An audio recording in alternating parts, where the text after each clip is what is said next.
안녕하십니까. 대단한 부동산 꼰대 김학주입니다. 여러분들 생활용 숙박시설을 들어보셨나요? 우리가 이제 호텔에다가 취사를 가능하게 해준 게 생활용 숙박시설인데, 얼마 전에 마곡지구에 생활용 숙박시설을 분양을 했어요.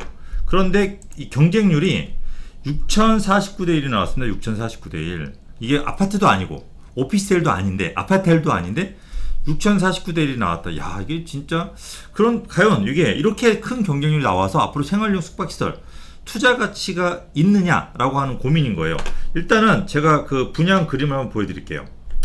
자, 이게 그림입니다. 이제 그림인데, 그림 멋있죠? 여기 이제 호텔 플러스 뭐 판매 시설, 그 다음에 뭐 컨벤션 센터, 여러 가지 다 포함해서 이렇게 이제 지은 겁니다. 그러니까 지금 호텔도 뭐 판매도 같이 하고, 뭐 컨벤션, 예식장이나 이런 것도 같이 쓰고, 여러 가지 같이 하잖아요. 이제 그걸 이제 조금 더 크게 벌린 건데, 이게 경쟁률이 6,047대 1이 나온 거예요. 이렇게 그림이.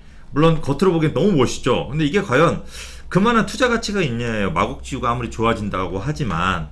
그래서 이 부분이 과연 왜 이렇게 높은 경쟁률이 났을까? 먼저 호텔을 투자하시는 분들 리스크가 뭐냐면, 호텔이라고 하는 거는 운영사가 있습니다. 그 운영을 해야 돼요. 운영을 해서 수익을 내가지고 이 수익을 나한테 돌려주는 건데, 혹시라도 이 운영사가 망하거나 운영사가 제대로 안 돌아가거나 운영사가 중간에서 수익을 챙겨가면 나한테 수익이 제대로 안 돌아오는 거예요. 근데 이거를 다 부분적으로 수요자가 너무 많이 나눠져 있기 때문에 어떤 대항하기가 힘들어요. 그러다 보니까 항상 운영사 마음대로 돌다 보니까 잘 안 되는 거야. 우리가 그나마 큰 회사 여러 개를 운영한 콘도 같은 경우도 투자해서 수익이 잘 안 나고 내놔도 잘 안 팔리는 경우가 굉장히 많잖아요. 근데 호텔은 더하면 더했지 덜하진 않는다는 거죠. 이런 부분 때문에, 이런 리스크 때문에 이 분양인 호텔, 생활 숙박시설에 대한 투자 가치를 하지 말라고 많은 전문가들이 리스크가 너무 크다라는 얘기를 많이 합니다. 그런데 이게 왜 갑자기 이렇게 인기가 많아지고 왜 갑자기 뜨고 있을까? 두 가지입니다. 첫 번째는 뭐냐면, 자, 2012년에 도입된 생숙은 일반 숙박시설과 달리 장기 투숙을 위한 취사가 가능하다. 그러니까 취사가 가능한데도 불구하고 주택수에 포함되지 않다. 그러니까 요 첫 번째, 주택수에 포함되지 않는 게 인기인 겁니다. 그러니까 우리가 지금 주택수에 포함되면은 취득세도 8%, 12%. 그러니까 내가 상금액의 12%를 취득세를 내야 돼. 너무 비싸니까 다른 주택 못 사요.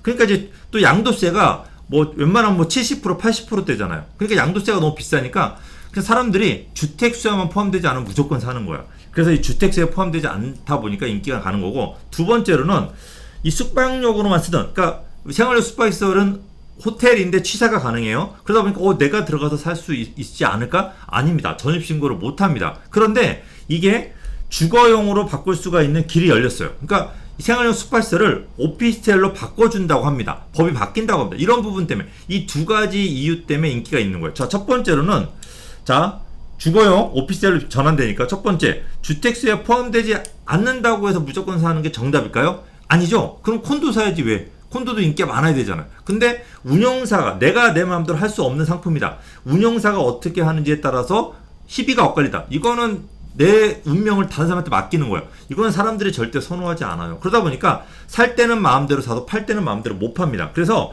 주택수에 포함되지 않는다는 메리트는 생각을 하시면 안 됩니다. 자, 두 번째로, 주거용 오피스텔로 전환이 가능하다라는 거죠. 과연 이게 얼마큼 메리트가 있을까라는 겁니다. 생숙을 오피스텔로 변경하려면 주차 대수를 바꿔야 됩니다. 그러니까 생숙은 지금 200제곱미터당 한 대만 두면 됩니다. 그러니까 우리가 60평일 때 주차 한 대만 두면 되니까 사실 생숙은 주차가 몇 대가 필요 없습니다. 그런데 이걸로 오피스텔을 변경하게 되면은 호당 주차 대수가 필요해요. 0.7에서 한 대. 그러니까 지금 우리가 생숙을 좋다라고 하는 생숙이 보통 방 2개짜리예요. 뭐 12평 이상, 그런 것들은 서울 같은 경우는 주차가 거의 한 대가 필요합니다. 그러니까 60평 보통 한 4세대에 한 대 필요하던 게 지금 한 세대에 하나씩 필요하니까 주차를 갖다가 4배를 늘려야 되는 거예요. 4배를. 그러면 주차를 4배를 늘려야지 오피스텔로 전환이 가능한데, 이게 실제로 지자체 조례로 4대로 주차가 4대가 필요한데 한 대에서 4대로 늘려야 되는데, 이거 안 해주고 그냥 해줄게라고 지자체 조례로 이걸 정해야 되는데 해줄 데가 없다라고 하는 거죠. 그렇게 주차를 갖다 마음대로 없애준다면 주차는 난리가 날 거 아닙니까? 그 주변은 난리 초토화가 됩니다. 그러니까 이렇게 못 해줍니다. 그러니까 생활형 숙박시설을 오피스를 전환한다. 서울이라든지 도심 쪽은 힘들다고 봐요. 그러면 어디? 뭐 속초나 강릉이나 외곽에 지어놓은 것들, 주변에 좀 땅이 있는 것들, 내국인을 대상으로 호텔 생활형 숙박시설을 돌리는 데는 내국인들은 거의 다 차를 가지고 오기 때문에 외부에 주차장을 따로 확보하는 경우가 많습니다. 그런 경우에는 물론 건축법상 호텔 내에 주차가 아니고 외부에 주차가 되더라도 허용해주는 그런 법이 있기 때문에 외부에 여유가 있는 경우에 가능하지만 실제로 호텔 자체적으로 주차를 확보해야 되는 경우는 결국 불가능하다고 봐요. 그러니까 서울은 이게 쉽지가 않은 거죠. 이미 건폐율 용적률을 꽉 채워서 지었기 때문에 서울의 오피스텔 같은 경우는 따로 주차 타워를 이렇게 만들어야 되는데 건폐율이라고 그래가지고 전체 토지의 60% 이상은 못 쓰기 때문에 기존의 집을 허물지 않으면 불가능한 거죠. 그러니까 서울의 호텔에서 그러니까 진짜로 아파텔이 필요한 주거의 가치가 높은 도심 같은 데는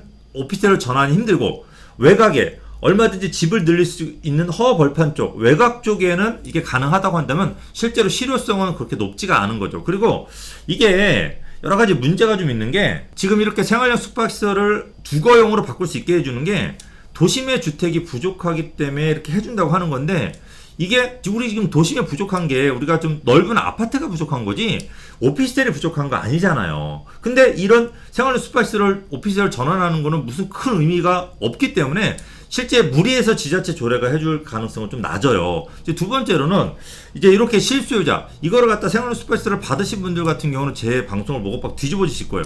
무슨 소리냐 빨리 해줘야 된다 막 이렇게 생각하시는데 이거 매수하신 분들 어차피 주거용으로 전혀 못하는 거 알고 사셨잖아요. 그러니까 이게 안 된다는 얘기를 들으시고서 뒤집어질 필요는 없어요. 그만한 본인이 가치를 인정하고 사신 거니까. 그런데 제 투자자들 저희 방송을 보시는 분들은 생활형 숙박시설 투자하시기 전에 제 방송을 다시 한번 보고 심사숙고하시고 그렇게 하셔야지 단순하게 경쟁률이 높다고 해서 무조건 따라가는 이런 투자는 조금 자제를 하실 필요가 있다라고 하는 거 제가 이 방송을 만든 주요 이유입니다. 자, 두 번째 뉴스는 더 센 부동산 개혁이고 양도세 딜레마 커진다. 그러니까 여당의 부동산 정책은 점점 더 규제로 가려고 하는데 이 양도세를 인하하지 않으면 지금의 집값을 해결할 수 있는 방법이 없기 때문에 정부에서도 지금 딜레마에 빠졌다고 하는 거죠.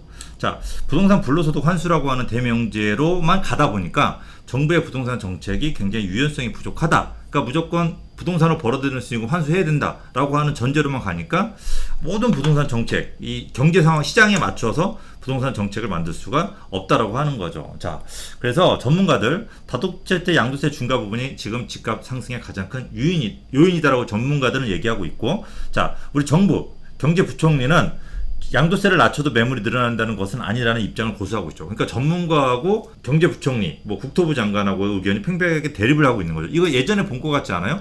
3, 4년 전에도 공급이 부족해서 집값이 뛰는 거라고 했고 전문가들은 정부에서는 공급하고 상관없이 다주택세 때문에 집이 뛰었다고 해요. 그렇게 버티다가 집값이 계속 폭등하다 보니까 결국 4년 후에는 공급을 늘린 거죠. 자, 지금 양도세도 마찬가지예요.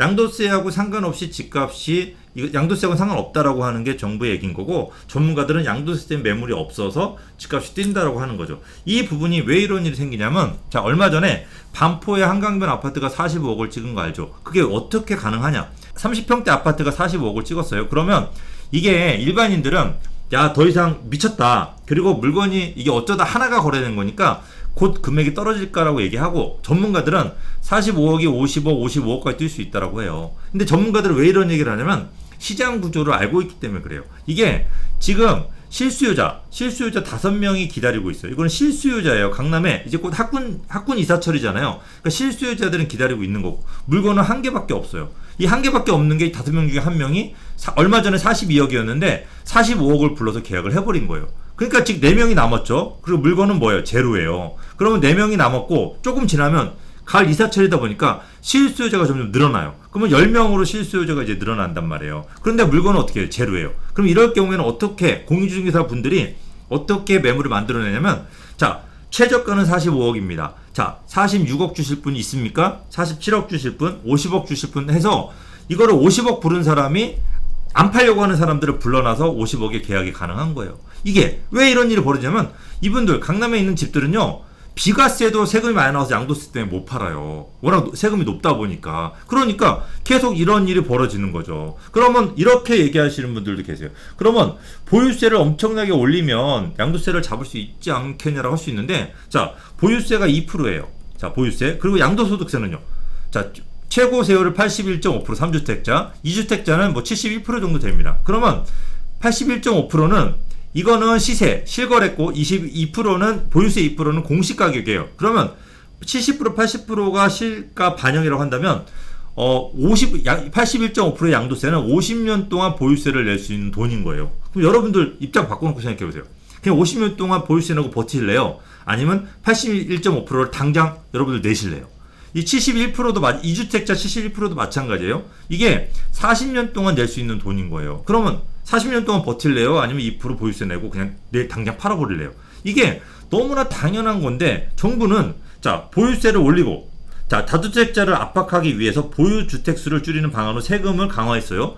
종합부동산세를 인상하고 보유세를 강화했어. 2%로 강화했어요. 3%로 강화하고. 그런데 그리고 여기에다가 그럼 2%로 강화했으면 양도세를 낮춰서 팔 수 있게끔 해줬어야 되는데 양도소득세까지 강화시켜버린 거예요. 그러니까 이렇게 40년, 50년 동안 버티는 게 낫지 1%에서 양도소득세 2%로 올랐다고 해서 안 판다는 얘기죠. 그러니까 우리가 2%보다 더 올리긴 힘들어요, 보유세를. 왜? 이때 이게 계속 집을 가지고 있는 사람만 내는 게 아니고 이 세입자한테 전가가 돼요. 그러면 경제가 마비가 돼요. 그러니까 이게 보유세를 올리는 거는 한계가 있고, 그러면 뭐냐?